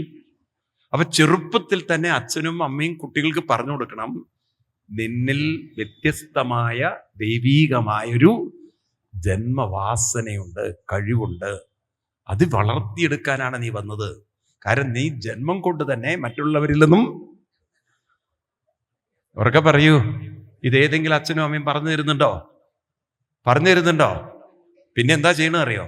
അവനെപ്പോലെ നീ മാർക്ക് മേടിച്ചില്ലെങ്കിൽ നിനക്കെൻ്റെ സ്വഭാവം കാണും. മറ്റുള്ളവരുമായി താരതമ്യം ചെയ്ത്, ഇല്ലേ? ഇപ്പൊ ഈ കുട്ടികൾ വളർന്നു വരുന്തോറും എന്താ കാണുന്നത്? മറ്റുള്ളവരൊക്കെ എന്നെക്കാളും മാർക്ക് സ്കോർ ചെയ്യുന്നു, മറ്റുള്ളവർക്ക് പല കഴിവുണ്ട്, എനിക്കതിൽ ഈ ഇല്ല എന്നുള്ള കോംപ്ലക്സ് ആണോ കൂടുന്നത്, അതോ എനിക്ക് പലതിനും കഴിവുണ്ട് എന്ന ഒരു കോൺഫിഡൻസ് ആണോ കുട്ടി? സത്യം പറയും നിങ്ങൾ, 10ാം ക്ലാസ് വരെയുള്ള കുട്ടികളിൽ സത്യസന്ധമായ കാര്യം പറയും. ഞാൻ ധാരാളം സ്കൂളുകളിൽ യാത്ര ചെയ്യുന്ന ഒരാളാണ്. ഞാൻ ഇങ്ങോട്ട് വരുമ്പോൾ തന്നെ ഒരു സ്കൂളിലാണ് പ്രോഗ്രാം ഉണ്ടായിരുന്നത്. അപ്പോൾ ഇങ്ങനെ യാത്ര ചെയ്യുന്ന ഒരാളായതുകൊണ്ട് എനിക്ക് അറിയാൻ പറ്റുന്ന കാര്യമാണ് പറയുന്നത്. ഞാൻ കണ്ടിടത്തോളം ഇവിടെ അടുത്ത് നിങ്ങൾക്കറിയാലോ, നമ്മുടെ ശങ്കരാചാര്യ സ്വാമികളുടെ കാലടിയിൽ വലിയൊരു ഇൻസ്റ്റിറ്റ്യൂഷൻ ഉണ്ട്, ശങ്കര ഇൻസ്റ്റിറ്റ്യൂഷൻ എന്നൊക്കെ പറഞ്ഞിട്ട്. അറിയാം നിങ്ങൾക്ക്? 10,000-ഓളം കുട്ടികൾ പഠിക്കുന്ന കുട്ടികൾ ഇല്ല, ഇവിടെ അടുത്ത് തന്നെ. എനിക്ക് തോന്നുന്നു ഞാൻ ഒരു 6 മാസം മുമ്പിട്ട് അവിടുത്തെ പ്രോഗ്രാമിലുണ്ടായിരുന്നു കുട്ടികളുടെ. അപ്പം ആ കുട്ടികൾ വളരെ വിഷമം തോന്നും നമുക്ക്. ഒരു കാര്യം ചോദിച്ചാൽ അതിന് മുന്നോട്ട് വന്ന് ഉത്തരം പറയാൻ കഴിവുള്ള കുട്ടികൾ കുറവാണ്. ഒക്കെ കോംപ്ലക്സിൽ ജീവിക്കുന്നവരാണ്. കാരണം അവരെ സംബന്ധിച്ച് ചെറുപ്പത്തിൽ തന്നെ മാത്സ് ടഫ്, അത് ടഫ്, ഇത് ടഫ്, എല്ലാം ടഫാണ്. അപ്പം അതുകൊണ്ട് എന്തു പറ്റി? അവരുടെ ഉള്ളിൽ 2 പ്രശ്നം. എനിക്ക് കഴിവില്ല എന്നൊരു തോന്നലും, കഴിവുള്ളവരെ കാണുമ്പോൾ ആ കുട്ടികളോടൊരു എന്താ ഉണ്ടാവുക? നിങ്ങൾക്കൊന്നും ഉണ്ടായില്ല? കഴിവുള്ളവരെ കാണുമ്പോൾ നമുക്കിത്തിരി അവരോട് ആദരവാണോ അസൂയാണോ? ഇവരെ കാണുമ്പോൾ കലിയാണോ വരിക, ദേഷ്യമാണോ വരിക? ആണോ? ചില കുട്ടികൾ അവരുടെ ബുക്കൊക്കെ കീറിക്കളയും, നല്ലോണം പഠിക്കുന്ന കുട്ടികളിലൊക്കെ. ആണോ? അപ്പം നിങ്ങളെ ഈ കുട്ടികൾ നല്ലോണം പഠിക്കുന്നു എന്ന് ചില അച്ഛനമ്മമാർ പറയുമോ, മകൻ എല്ലാറ്റിലും ഫസ്റ്റാണ്. എന്ത് ഫസ്റ്റ്? ഇത് ബൈ ഹാർട്ട് പഠിച്ച് ഏത് പൊട്ടനും ഫസ്റ്റ് ആയിക്കൂടെ? ഇത് ബൈ ഹാർട്ട് പഠിക്കാൻ എന്താ അത്ര പ്രയാസമുള്ളത്? മനസ്സിലായില്ലേ? ഏത് മനുഷ്യനും കുത്തിയിരുന്ന് ഒരുപക്ഷെ IAS സിവിൽ പാസ്സാവാൻ പറ്റും, മെഡിസിൻ നീറ്റ് എഴുതി പാസ്സാവാൻ പറ്റും. പക്ഷെ ഒരു നല്ല ഒരു വ്യക്തിയായി മാറാൻ അത്ര പറയൂ എളുപ്പമല്ല.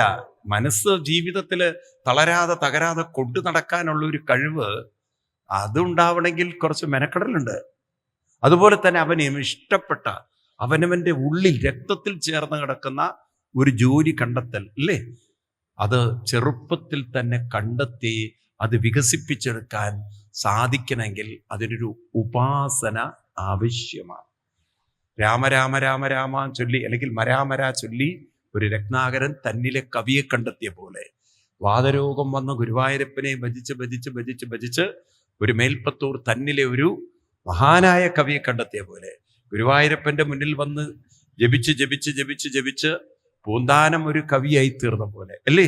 എത്ര കലാകാരന്മാർ, എന്തെല്ലാം കലാകാരന്മാര്!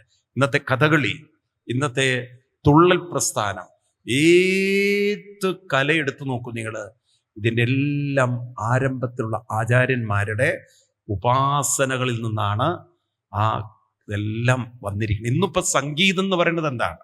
What is music? പണ്ടത്തെ പൂർവികരായ ആളുകൾ, തപസ്സികളായ ആളുകൾ ഡെവലപ്പ് ചെയ്തിരിക്കുന്ന കർണാടിക് സംഗീതത്തിൻ്റെയും ഹിന്ദുസ്ഥാനി സംഗീതത്തിൻ്റെയും ബേസ് വെച്ചിട്ടുള്ള മ്യൂസിക്കാണുള്ളത്. അല്ലാതെ എന്താ ഉള്ളത്? നിങ്ങൾ പറയും, എന്താ ഉള്ളത്? അതുകൊണ്ടാണ് നമുക്ക് ആ രാഗങ്ങളെ പെട്ടെന്ന് നമ്മൾ ആകർഷിച്ചു പോകുന്നത്. അങ്ങനെ ആകർഷിക്കാൻ വിധത്തിൽ തക്കത്തിലുള്ള രാഗങ്ങളൊക്കെ അന്നുള്ളവര് കണ്ടെത്തി വികസിപ്പിച്ചെടുത്തത് അവരുടെ തപസ്സിൽ നിന്നാണ്. മനസ്സിലായില്ല? ഇപ്പം പുരന്ദരദാസായാലും ശരി, സ്വാതി തിരുനാളായാലും ശരി, ഇങ്ങനെ അനവധി പ്രതിഭകളുടെ പിന്നാലെ നിങ്ങൾ പോയി നോക്കൂ, അവരൊക്കെ തപസ്സികളായിരുന്നു. മനസ്സിലാവുണ്ടോ നിങ്ങൾക്ക്? അല്പം ഒരു ഉപാസന നമ്മുടെ കുട്ടികളെ അമ്പലത്തിലൊക്കെ കൊണ്ടുവന്ന് കണ്ണടച്ച് ജപിച്ചിരുന്നെങ്കിൽ അവർക്ക് ആശ്ചര്യത്തോടെ കാണാൻ സാധിക്കുമായിരുന്നു അവരിലെ വ്യത്യസ്ത പ്രതിഭയെ. കൃഷ്ണൻ ആ ശ്ലോകത്തിൽ എന്താ പറയുന്നത്? ആശ്ചര്യവത് പശ്യതി എന്ന് പറഞ്ഞാൽ നിന്നിലെ വ്യത്യസ്ത പ്രതിഭയെ ആശ്ചര്യത്തോടെ കണ്ടാലും എന്നാണ്.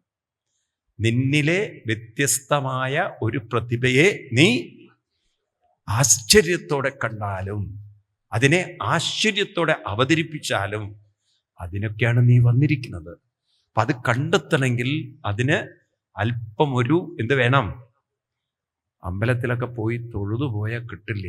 അതിന് കുറച്ചു നേരം ഇരുന്ന് മെനക്കെടണം, ജപം വേണം. അതൊക്കെ നമ്മൾ കളഞ്ഞു കുളിച്ചിട്ട് എന്നിട്ട് നിങ്ങളെ വിദ്യാഭ്യാസമാണ് സർവസ്വം എന്നൊക്കെ പറഞ്ഞാൽ അങ്ങനെ ഒരു വിദ്യാഭ്യാസം കൊണ്ട് എല്ലാം നേടിയെടുക്കാൻ സാധ്യമല്ല. ചില സമയത്തുണ്ടല്ലോ, ചില വേണ്ട ബുദ്ധി വേണ്ട സമയത്ത് പ്രവർത്തിച്ചിട്ടില്ലെങ്കിൽ ഏത് ഉന്നത സ്ഥലത്തെത്തിയിട്ടും കാര്യമില്ല.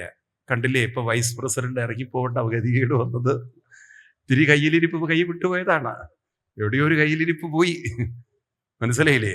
വൈസ് പ്രസിഡന്റ് ആവാൻ ഒരു പക്ഷേ എലക്ഷൻ കൊണ്ട് സാധിക്കും, സെലക്ഷൻ കൊണ്ട് സാധിക്കും. പക്ഷേ ആ പൊസിഷനിൽ അവിടെ ഇരുന്ന് ഒരു വലിയ കുഴപ്പമില്ലാതെ കാര്യം കൊണ്ടു നടക്കണമെങ്കിൽ അതിന് ചില വിവേകം പ്രവർത്തിച്ചിട്ടില്ലെങ്കിൽ കയ്യിൽ കിട്ടിയത് ഇതൊക്കെ നമുക്ക് കാണാൻ സാധിക്കണം. നമ്മളൊരാളെ കുറ്റം പറയാനല്ല, പക്ഷെ ഇതൊന്ന് പഠിക്കേണ്ട കാര്യങ്ങൾ ഇതാണ്. എന്താണ്? ഉന്നതിയിൽ എത്താൻ പ്രവർത്തിച്ചാൽ മാത്രം പോരാ, ആ കയ്യിൽ കിട്ടുന്നതിനെ കൊണ്ടു നടക്കാനുള്ളൊരു വിവേകം നമ്മുടെ ഉള്ളിൽ ഇല്ലെങ്കിൽ എന്ത് ഉന്നതിയിലെത്തിയിട്ടും കാര്യമില്ല. എങ്ങനെ പഠിക്കണം? അല്ലാതെ ഒരാളുടെ കുറ്റം പറയാനായിട്ട് നമ്മൾ ശ്രമിച്ചിട്ട് കാര്യമില്ല. മനസ്സിലാവുണ്ടല്ലോ? ഇതൊക്കെ നമുക്ക് കാണിച്ചു തരുന്നത് പ്രതിഭകൾ ഉണ്ട്. ഓരോരുത്തരിലും വ്യത്യസ്ത പ്രതിഭകൾ ഉണ്ട്. ആ പ്രതിഭയെ എന്ത് ചെയ്യണം? ഉള്ളിൽ നിന്നും കണ്ടെത്തണ്ട, ആവിഷ്കരിക്കണം. അപ്പൊ അത് ആവിഷ്കരിക്കണമെങ്കിൽ അതിന് ചില അനുഷ്ഠാനങ്ങൾ ജീവിതത്തിൽ ഉണ്ടാവണം. ഈ അനുഷ്ഠാനങ്ങളൊക്കെ ചെയ്യാനാണ് ക്ഷേത്രങ്ങളൊക്കെ തന്നിരിക്കുന്നത്. ആദി ശങ്കരാചാര്യസ്വാമികള് ജപിച്ചതും ഭജിച്ചതുമൊക്കെ അതിനുശേഷമല്ലേ എന്തായാലും മൂകാംബിക ക്ഷേത്രത്തിൽ പ്രതിഷ്ഠ വന്നത്. ആദി ശങ്കരാചാര്യസ്വാമികളുടെ പിന്നാലെ ദേവി വന്നു എന്നും അവിടെ ദേവി ഇരുന്നു എന്നൊക്കെയാണല്ലോ കഥകൾ പറയുന്നത്. ആണോ? ആദി ശങ്കരാചാര്യസ്വാമികളുമായിട്ട് ബന്ധപ്പെട്ട.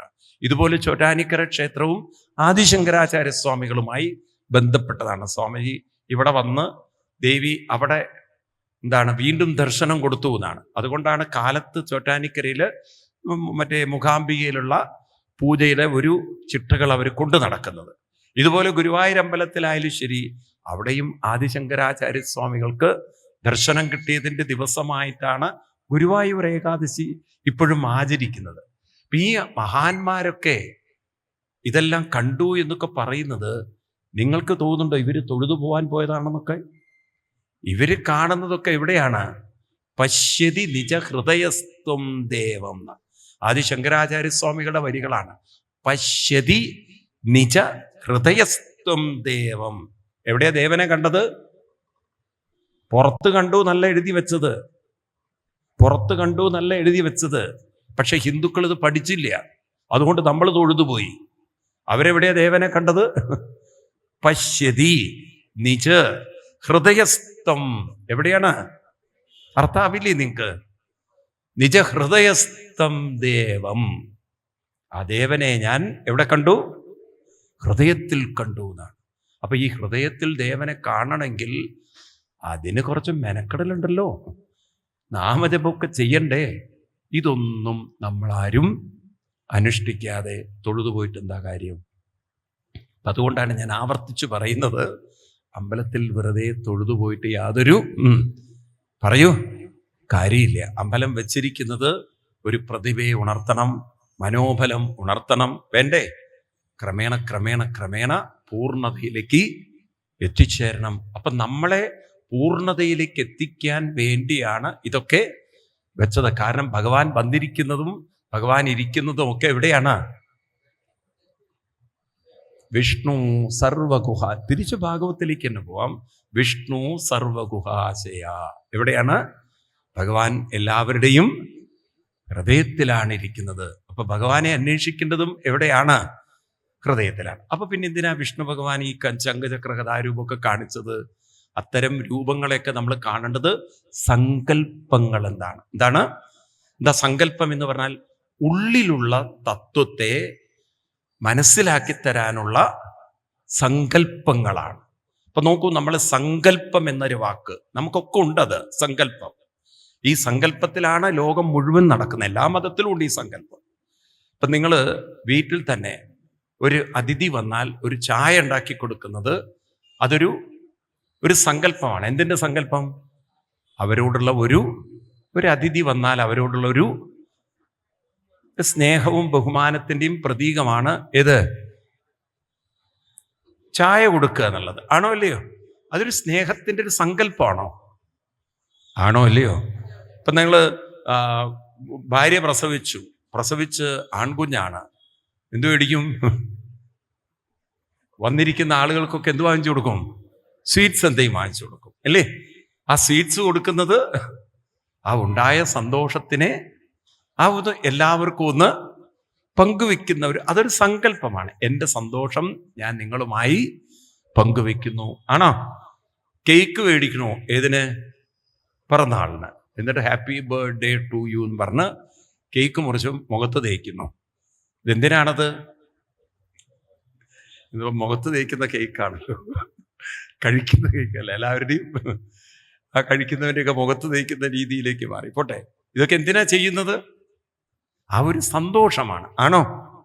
ഏതിൻ്റെ പിന്നിലും ഒന്ന് ചെയ്യുന്നതൊന്ന്. നോക്കൂ, നിങ്ങൾ കല്യാണത്തിന് ഇപ്പം ചില സമയത്ത് പണ്ടൊക്കെ ആണെങ്കിൽ എന്തെങ്കിലുമൊക്കെ കൊടുക്കും. ഇപ്പോഴും ഈ ബൊക്കെയൊക്കെ കൊണ്ടുപോകും ചിലർ, ഇല്ലേ? കല്യാണത്തിന് പൂവ് കൊടുക്കില്ലേ? ഏത് പൂവാ കൊടുക്കുക? വധൂവരന്മാർക്കൊക്കെ ചിലപ്പോൾ പൂ കൊടുക്കില്ലേ നിങ്ങൾ?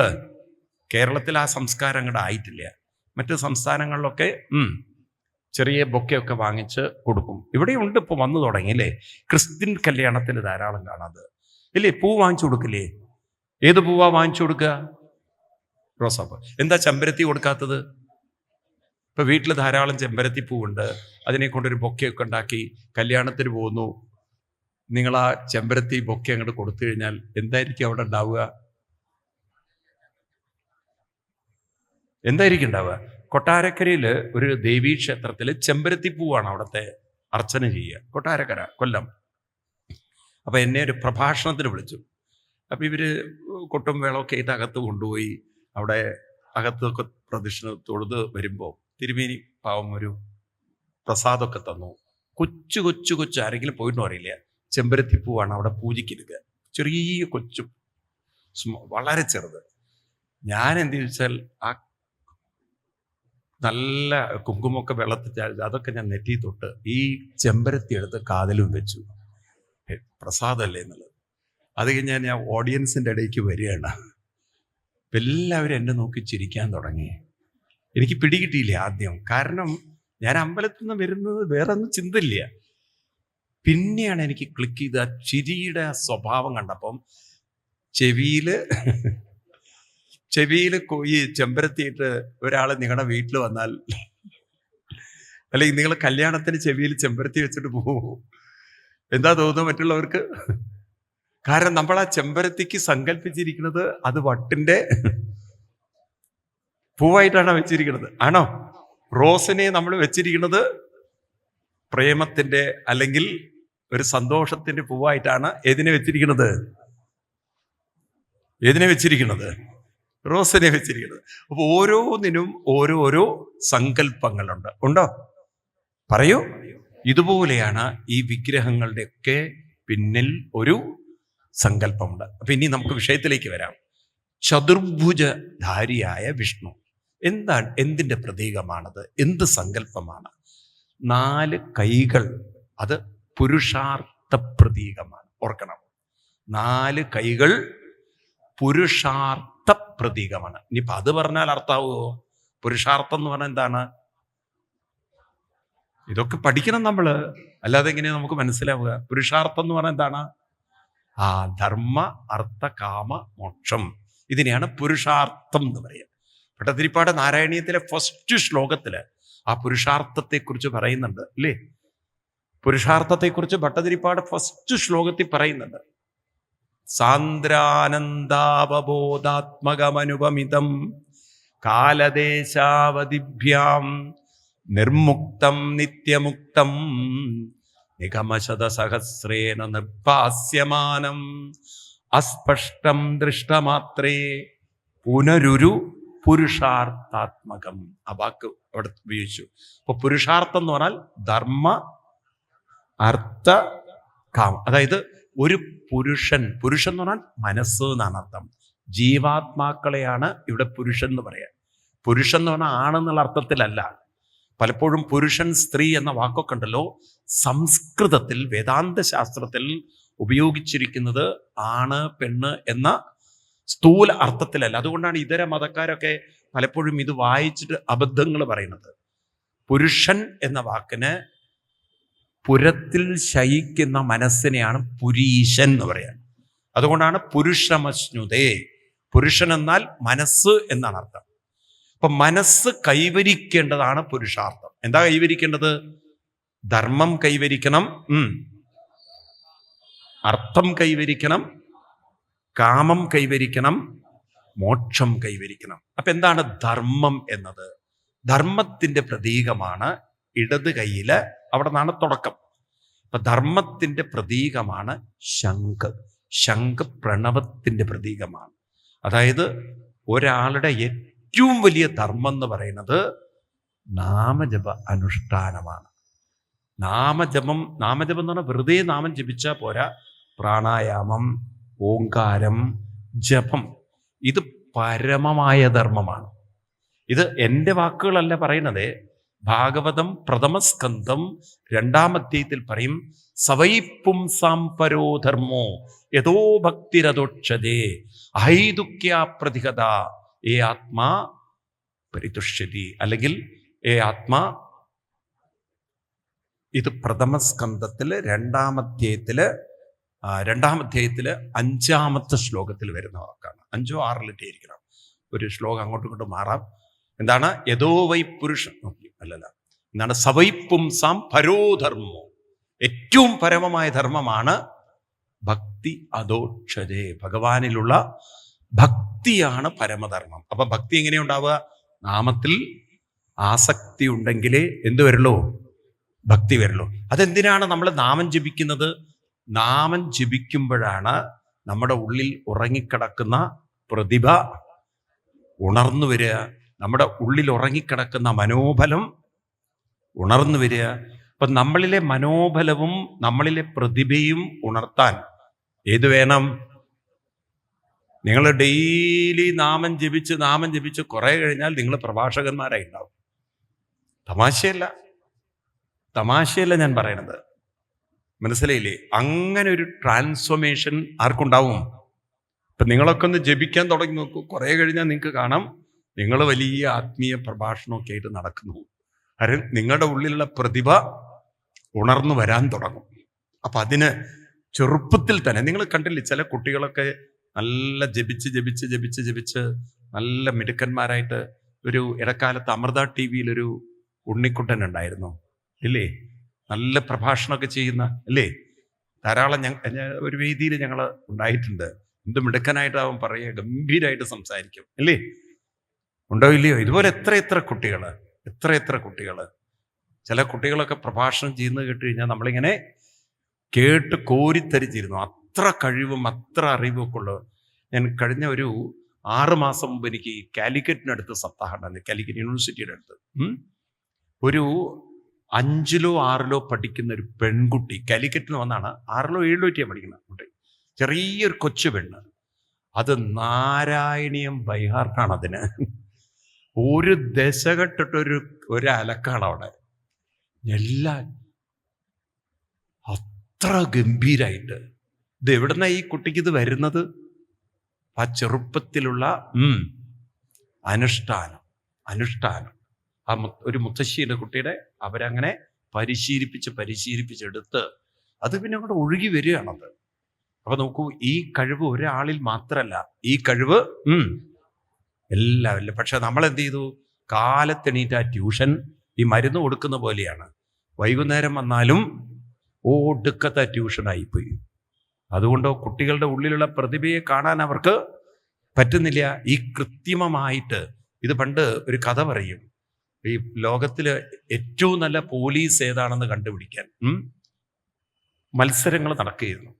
അപ്പം അങ്ങനെ ഒരു രാജ്യത്തെ പോലീസുകാരൊക്കെ കൂടെ ആ മത്സരത്തിൽ പങ്കെടുക്കണം. അപ്പം എന്താ വേണ്ടെന്ന് വെച്ച് കഴിഞ്ഞാൽ, കാട്ടിൽ പോയിട്ട് പുലിയെ പിടിക്കണം.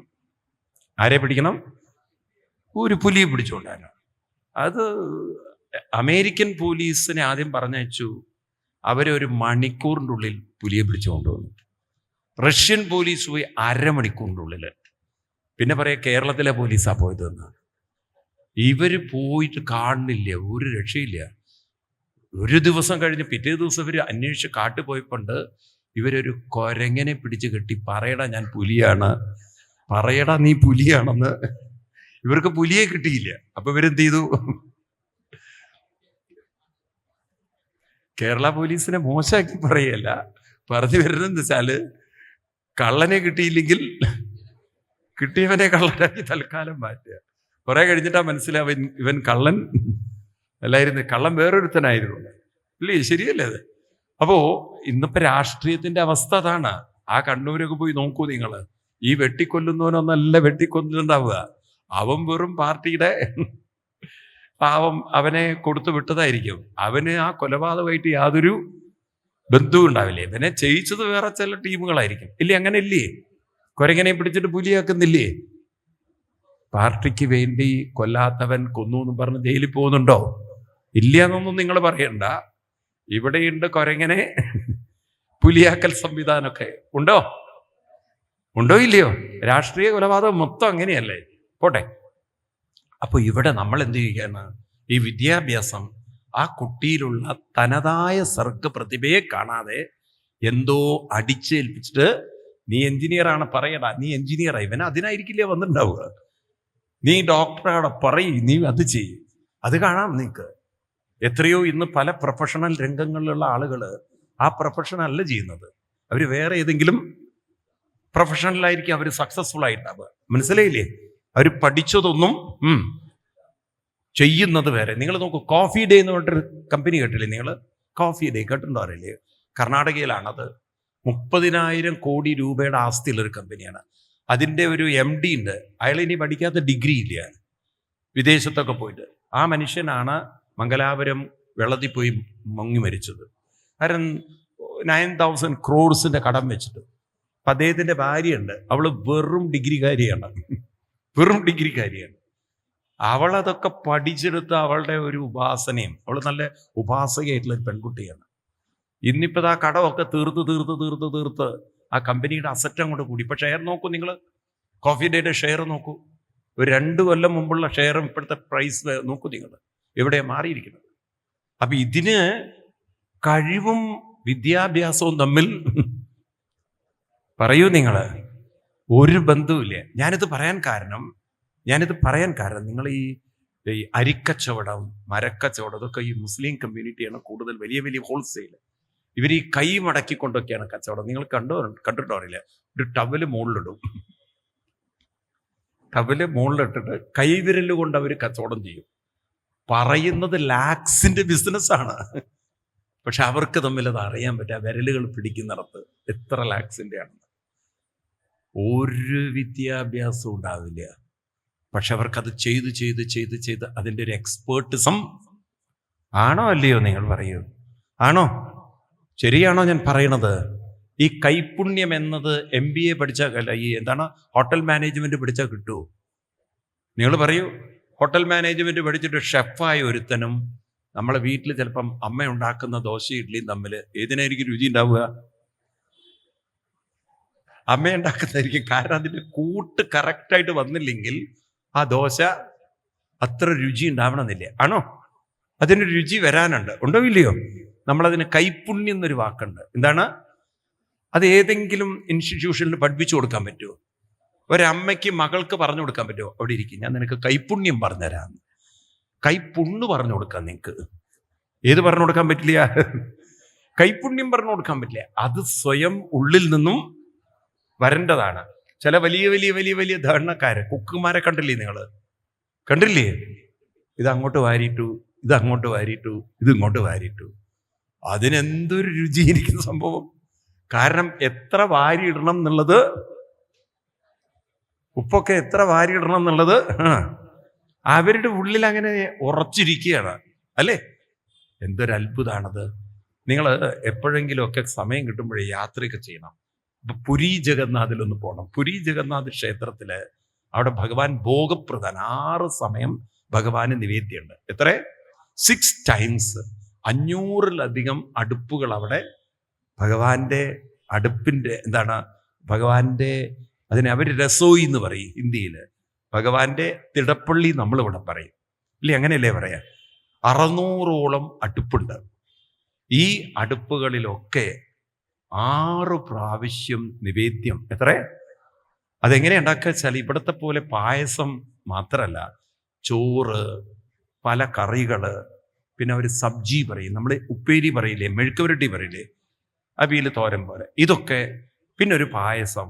ഇതെങ്ങനെ ഉണ്ടാക്കുക? പുത്തൻ കുടത്തില് അരി ഇടും, അതിൽ വെള്ളം ഒഴിക്കും. ഓരോ പച്ചക്കറിയും അതിനുള്ള പൊടികൾ നേരത്തെ, ഒന്നും പിന്നെ ഇളക്കാൻ പറ്റില്ല. ഇതൊന്നും ടേസ്റ്റ് നോക്കാൻ പാടില്ല. കാരണം ഇതെല്ലാം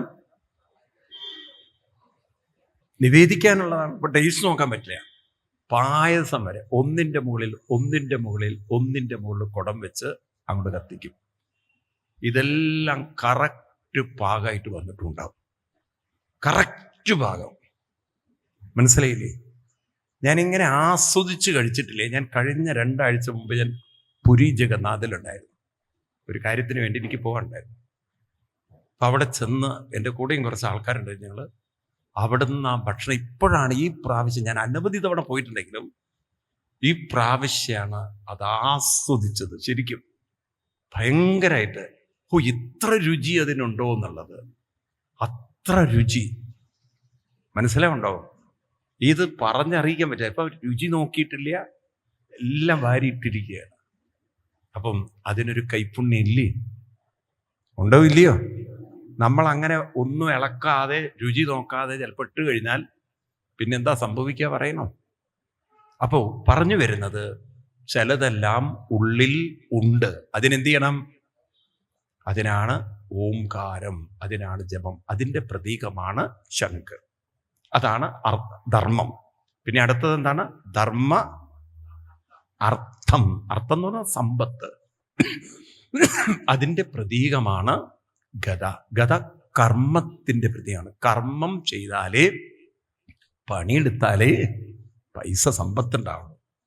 ഏത് ജോലിയും നമ്മുടെ ജീവിതത്തിൽ ചെയ്യാനുള്ള ഒരു മനസ്സുണ്ടോ ആ വ്യക്തികൾക്ക് പടിപടിയായി കയറി വരാൻ പറയൂ സാധിക്കും. അത് നമുക്ക് പറഞ്ഞ് മനസ്സിലാക്കി തരാൻ പറ്റില്ല.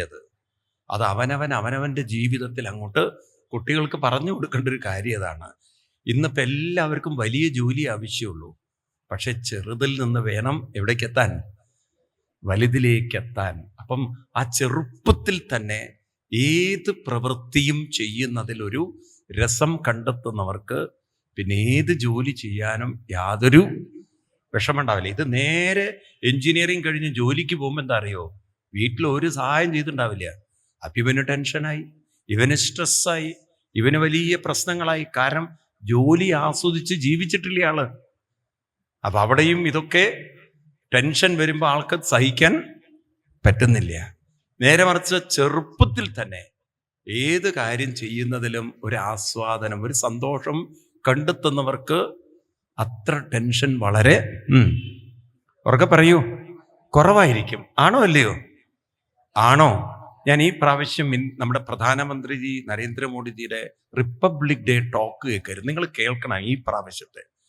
അപ്പം അദ്ദേഹം പറയാണ്, സത്യം അതൊന്ന് കേൾക്കണം. ഞാൻ എൻ്റെ ചെറുപ്പത്തിൽ തന്നെ RSSന്റെ പ്രവർത്തകനായിട്ട് നടന്നതാണ്. അങ്ങനെ രാജ്യം മുഴുവൻ നടന്ന് ചെരുപ്പില്ലാതെ നടന്നു എന്നൊക്കെയാണ് പറയണത്. എങ്ങനെ? ഇങ്ങനെയൊക്കെ നടന്ന് ഈ രാജ്യം മുഴുവൻ കറങ്ങിയിട്ടുള്ള ആളായിരുന്നു. നിങ്ങൾക്ക് വല്ല അറിവുണ്ടോ അതിനെ എന്ന് പറഞ്ഞിട്ട് പറയുകയാണ്. ആ പ്രവർത്തനങ്ങളുടെയൊക്കെ അനുഭവമാണ് എന്നെ ഇവിടെ കൊണ്ടെത്തിച്ചത് എന്നുള്ളതാണ്.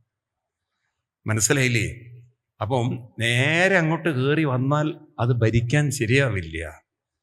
അതാണ് മൻമോഹൻ സിംഗിനൊക്കെ പറ്റിയതും വ്യത്യാസം. അദ്ദേഹത്തിന് വിദ്യാഭ്യാസം ഉണ്ടായിരുന്നു, പക്ഷേ ഒരു രാജ്യത്തെ നല്ല രീതിയിൽ കൊണ്ടു നടക്കാനുള്ള ഒരു കഴിവ് എവിടെയോ ഉണ്ടായിരുന്നില്ല. ഇപ്പം നോക്കൂ, കോൺഗ്രസ്സുകാർക്ക് പോലും വേണ്ടാത്ത ആളായി മാറി ആര്? മൻമോഹൻ സിംഗ് എന്നുള്ളത്. അദ്ദേഹത്തിൻ്റെ ചിത്രമേ അവർ വെക്കാതെ 10 കൊല്ലം ഭരിച്ച ആളാണ് പറയുന്നത്. അപ്പം എന്താ പറ്റിയത്? ജനങ്ങളുമായിട്ടുള്ളൊരു ബന്ധമുണ്ടാക്കാൻ അദ്ദേഹത്തിന് പറയൂ, സത്യമല്ലേ ഇത്? സത്യമാണോ ഇത്? അപ്പൊ നോക്കൂ, അദ്ദേഹം എടുക്കാത്ത ഡിഗ്രി ഇല്ല. ബഫലോ യൂണിവേഴ്സിറ്റിയിൽ നിന്ന് PhD. അതുപോലെ തന്നെ അദ്ദേഹം കുറേ കാലം അമേരിക്കയിൽ അദ്ദേഹം ബോസ്റ്റൺ യൂണിവേഴ്സിറ്റിയുടെ പ്രൊഫസറായിരുന്നു. അദ്ദേഹം എക്കണോമിക്സിൽ ഇനി എടുക്കാത്ത റിസർച്ചുകളിൽ ഇത്രയൊക്കെ വലിയ പണ്ഡിതനായിരുന്നു. ഇവിടുത്തെ റിസർവ് ബാങ്കിന്റെ ഗവർണറായിരുന്നു. എന്തിൻ്റെ കുറവാണ് അദ്ദേഹത്തിന് ഉണ്ടായിരുന്നത്? പക്ഷേ ജനങ്ങളുമായിട്ട് യാതൊരു വെറും പപ്പറ്റായിപ്പോയി. അതുകൊണ്ട് ജനങ്ങൾക്ക് യാതൊരു സ്നേഹബന്ധവും അദ്ദേഹത്തിനോട് ഉണ്ടായില്ലേ? ശരിയാണോ? ശരിയല്ലേ ഞാൻ പറയണത്? ഇപ്പൊ നോക്കൂ, വെറും മഫിനെ പോലെ വിദ്യാഭ്യാസം ഉണ്ടായിട്ട് എന്താ കാര്യം? അപ്പൊ കർമ്മത്തിലൊരു രസം കണ്ടെത്തണം. ഏത് കർമ്മത്തിലും ഒരു രസം കണ്ടെത്തണം, വേണ്ടേ? അപ്പോഴാണ് സമ്പത്ത്. യഥാർത്ഥ സമ്പത്ത് പണം മാത്രമല്ല, കഴിവുകളാണ് സമ്പത്ത്.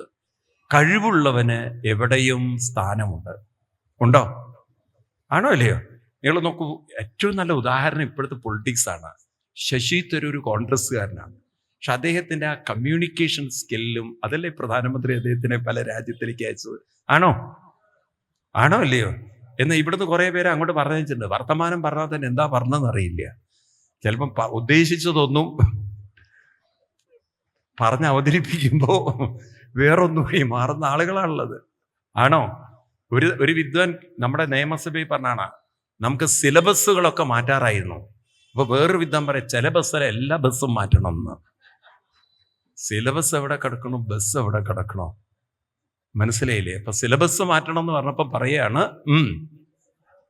ചില ബസ് മാത്രം മാറ്റിയ പോരാ, എല്ലാ ബസ്സും മാറ്റാറായിരിക്കുന്നു.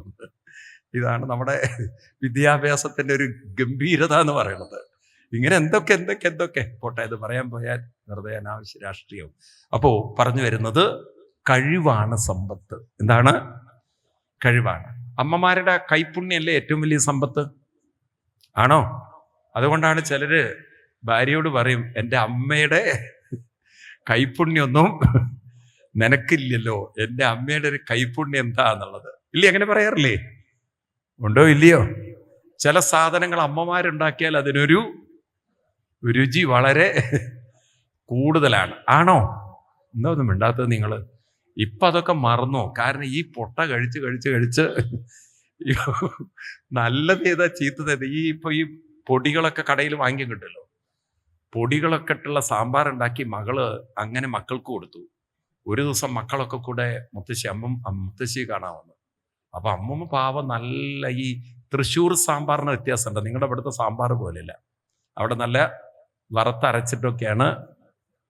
പാലക്കാട് സാമ്പാർ എന്ന് പറയും ഇല്ലേ? അവിടുത്തെ സാമ്പാർ അങ്ങനെയാണ്. ഇവിടെ വറുത്തരച്ചു കഴിഞ്ഞാൽ നിങ്ങൾ അതിന് തീയൽ എന്ന് പറയും. ഇവിടെ തന്നെ പറയാ. ആണോ? അപ്പൊ അങ്ങനെ വറുത്തരച്ച സാമ്പാറൊക്കെ ഉണ്ടാക്കിയപ്പം ആ കുട്ടിയുടെ ഇത് എന്ത് സാമ്പാറാണ് ഞാൻ പറഞ്ഞു, എടാ ഇതാണ് ഒറിജിനൽ സാമ്പാർ എന്ന്. അപ്പം എൻ്റെ അമ്മ ഉണ്ടാക്കുന്നു, അത് മരപ്പൊടിയിൽ കളർ ചേർത്ത സാധനമാണ്. അപ്പൊ ഈ പല മരപ്പൊടിയിലും കളർ ചേർത്ത സാമ്പാർ ഉണ്ടാക്കി കുട്ടിയുടെ വിചാരം അതാണ് സാമ്പാർ എന്നുള്ളതാണ്. ഒറിജിനൽ കഴിച്ചാൽ പോലും ടേസ്റ്റ് ഇല്ല. കാലം മാറിപ്പോയി. മനസ്സിലായില്ലേ? ഇപ്പൊ ഈ നിങ്ങളുടെ ഈ ഭാഗത്തൊക്കെ ഉണ്ടല്ലോ, പൊറോട്ടയ്ക്ക് എന്തൊരു ഡിമാൻഡാണ്. കാരണം ബീഹാറിയുടെയും ബംഗാളിയുടെയും അധ്വാനമാണ് അതില്. അവരുടെ കൈപ്പുണ്യം നിറഞ്ഞിരിക്കുകയാണ്. കാരണം ഇതൊക്കെ കൂടി അവൻ തലയിലൊക്കെ കെട്ടി അടിച്ച് പരുവത്തിലാക്കി അവസാനം ഈ കെട്ടെടുത്തിട്ട് അതിന്റെ മുകളിലും കെട്ടിട്ടു. കാരണം അവന്റെ അധ്വാനത്തിന്റെ ഒരു ടേസ്റ്റ് നിങ്ങൾക്ക് അറിയണ്ടേ. ഇതാണെങ്കിൽ അപ്പോഴേക്കും നല്ലവണ്ണം വേർത്ത് പിഴിഞ്ഞാ വെള്ളം വരുന്ന ഭാഗത്തിലായിട്ടുണ്ടാവും. ഇതെടുത്തിട്ടാണ് ഇവൻ ഈ പൊറോട്ട മാവിന്റെ മുകളിൽ അങ്ങോട്ട് വിരിച്ചിട്ടിട്ട് നിങ്ങൾ പറയും, ഓ ബംഗാളിയുടെ ഒരു രുചി, അവന്റെ അധ്വാനത്തിന്റെ കൈപുണ്യം ഈ തരത്തിലാക്കിപ്പോയി. എന്ത് ചെയ്യാൻ പറ്റും? അപ്പൊ ഏതായാലും പറഞ്ഞു വരുന്നത്, ഒരു മനുഷ്യന്റെ കഴിവാണ് അവന്റെ ഏറ്റവും വലിയ സമ്പത്ത്. കഴിവുണ്ടോ പണമൊക്കെ താനെ വരും. പണത്തെ സമ്പത്തായി കണ്ടപ്പോഴാണ് മനുഷ്യൻ അധപ്പതിച്ചു പോയത്. അല്ലേ? ആണോ അല്ലയോ? കഴിവുള്ളവർക്ക് എവിടെ പോയാലും അവൻ സമ്പത്ത് നേടിയിട്ടുണ്ടാവും. ഉണ്ടാവില്ലയോ? അതാണ് കുട്ടികൾക്ക് പറഞ്ഞത്, കഴിവുള്ളവരാവുക. കഴിവേറരുത്, കഴിവുള്ളവരാവുക. കഴിവേറിക്കഴിഞ്ഞാൽ ആരായി? കഴിവുള്ളവരാവുക. കഴിവേറിക്കഴിഞ്ഞാൽ ആരായി? ആ ഭാഷ പറയരുത്. കഴിവേറികളായ നന്നല്ല. മൂന്നാമത്തതാണ് താമര. താമര സമചിത്തതയുടെ പ്രതീകമാണ്. ഇതിന്റെ കാമം എന്ന വാക്കിനർത്ഥം ഒരു സെക്ഷൽ ഡിസയർ എന്നുള്ള അർത്ഥത്തിലേക്ക് മനുഷ്യൻ പോയതാണ്, ആ ലെവലിൽ കുരുങ്ങിപ്പോയത്. കാമം എന്ന് പറയുന്നത് മനുഷ്യന്റെ മനസ്സിന്റെ സമചിത്തതയാണ്. സമചിത്തമായ മനസ്സിന് ഏതിലും രസിക്കാൻ പറ്റും, ഏതിലും ആനന്ദിക്കാൻ പറ്റും. നിങ്ങൾ ജപിച്ച് കുറെ കഴിഞ്ഞാൽ നിങ്ങൾക്ക് നോക്കൂ, എന്തും ആസ്വദിക്കാൻ പറ്റും. നമ്മൾ പറയില്ലേ, കഞ്ഞിയായാലും അതിനൊരു രുചിയുണ്ടെന്ന്. മനസ്സിലായില്ലേ? മനുഷ്യന് ഒറ്റയ്ക്കിരുന്നാലും ആനന്ദം, കൂടെ ആളുണ്ടെങ്കിലും ആനന്ദം. ഇത് വരണമെങ്കിൽ മനസ്സിനൊരു സമചിത്തത വരണം. സമചിത്തതയുടെ പ്രതീകമാണ് ഇത് താമര. കാരണം വെള്ളത്തിൽ നിന്നും ഉയർന്ന് സൂര്യകിരണം തട്ടുമ്പോൾ വിടരുന്ന താമരപ്പൂ നമ്മൾ ഓർമ്മിപ്പിക്കുന്നത്, നമ്മുടെ ജീവിതത്തിൽ മനസ്സ് ഉയരണം. എവിടെ നിന്ന് ഉയരണം? ഈ മനസ്സ് ഇപ്പോൾ നിൽക്കുന്ന ഒരു സംസാര സാഗരമുണ്ട്, ഒരു ചളിക്കുണ്ടുണ്ട്. അത് ഏതിൻ്റെ ചളിക്കുണ്ടാണ്? നമ്മുടെ ഉള്ളിലുള്ള സ്വാർത്ഥതയുടെ ചളിക്കുണ്ട്. ഏതാണ്? ഒരു സ്വാർത്ഥതയുടെ ചളിക്കുണ്ടുണ്ട്. ആ സ്വാർത്ഥതയിൽ നിന്നും ജപിച്ച് മനസ്സിനെ ഉയർത്തുമ്പോൾ ആ മനസ്സൊരു നിസ്വാർത്ഥമാവും. നിസ്വാർത്ഥം എന്ന് പറഞ്ഞാൽ എവിടെ ഇരുന്നാലും എങ്ങനെ ഇരുന്നാലും അതിലൊക്കെ ഒരു സുഖവും ആനന്ദവും സന്തോഷവും വരാൻ തുടങ്ങും. സ്വാർത്ഥ മനസ്സുള്ളവർക്ക് അവരുടെ സ്വാർത്ഥ ഇഷ്ടങ്ങളിലേ സുഖം കണ്ടെത്താൻ സാധിക്കുള്ളൂ. ആണോ? എന്നാൽ സ്വാർത്ഥതയിൽ നിന്ന് ഉയരും തോറും എങ്ങനെ ഇരുന്നാലും അവർക്കവിടെ ഒരു സുഖവും സന്തോഷവും കണ്ടെത്താൻ പറ്റും. മനസ്സിലാവുണ്ടോ? അത് ജപത്തിലൂടെ മനസ്സിനെ ഉയർത്തണം. അതാണ് കാമം. കാമം എന്നാൽ സമചിത്തത എന്നാണ് അർത്ഥം.